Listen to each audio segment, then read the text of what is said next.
There's no feeling more intense than starting over.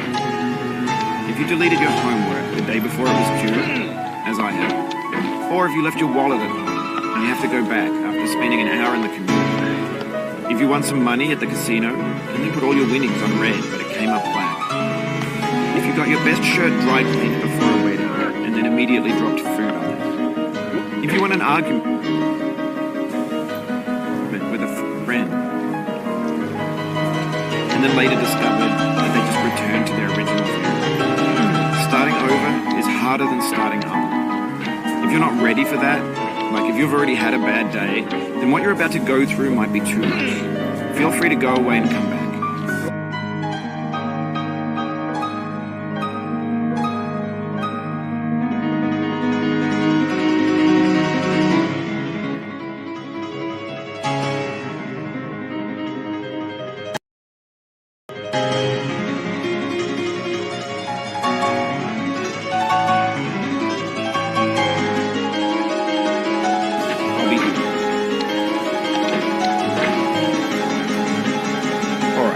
Thanks for coming with me on this trip.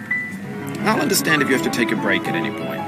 Just find a safe place to stop and quit the game. Don't worry, I'll save your progress, always, even your mistakes.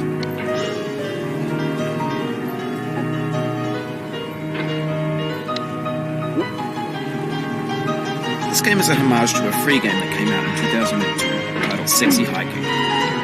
The author of that game was Jazzuo, a mysterious Czech designer who was known at the time as the father of B games. And B games are rough assemblages of found objects.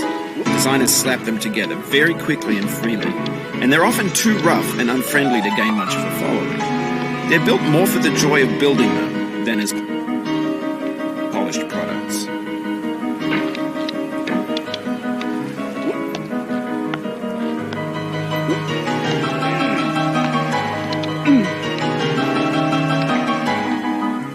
In a certain way, Sexy Hiking is the perfect embodiment of a B game. It's built almost entirely out of found and recycled parts, and it's one of the most unusual and unfriendly games of its time. In it, your task is simply to drag yourself up a mountain with a hammer. That act of climbing, in the digital world or in real life, has certain essential properties that give the game its flavor. No amount of forward progress is guaranteed. Some cliffs are too sheer or too slippery, and the player is constantly, unremittingly in danger of falling and losing everything.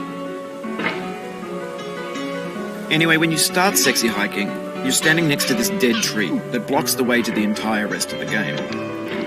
It might take you an hour to get over that tree, and a lot of people never got past it. You prod and poke at it, exploring the limits of your reach and your strength, trying to find a way up and over. And there's a sense of truth in that lack of compromise.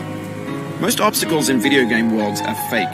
You can be completely confident in your ability to get through them once you have the correct method or the correct equipment or just by spending enough time. In that sense, every pixelated obstacle in Sexy Hiking is real.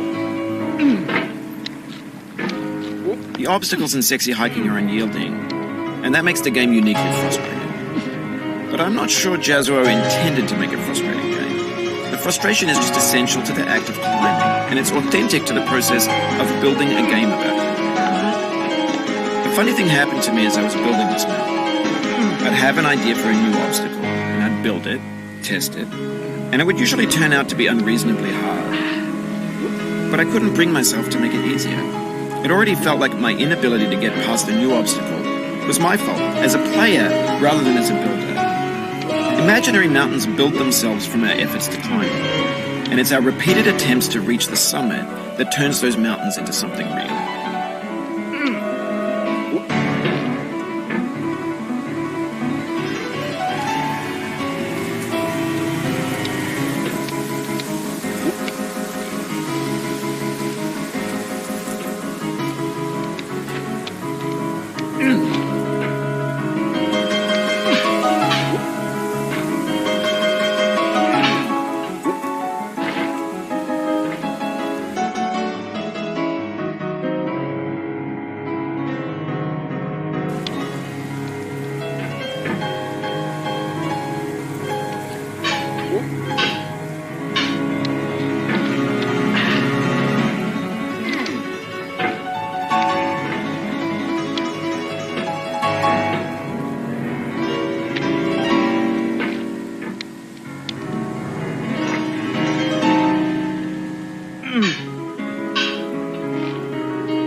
building a video game world, you're building with ideas.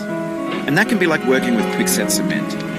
You mold your ideas into a certain shape that can be played with, and in the process of playing with them, they begin to harden and set until they're immutable, like rock. And at that point, you can't change the world, not without breaking it into pieces and starting fresh with new ideas.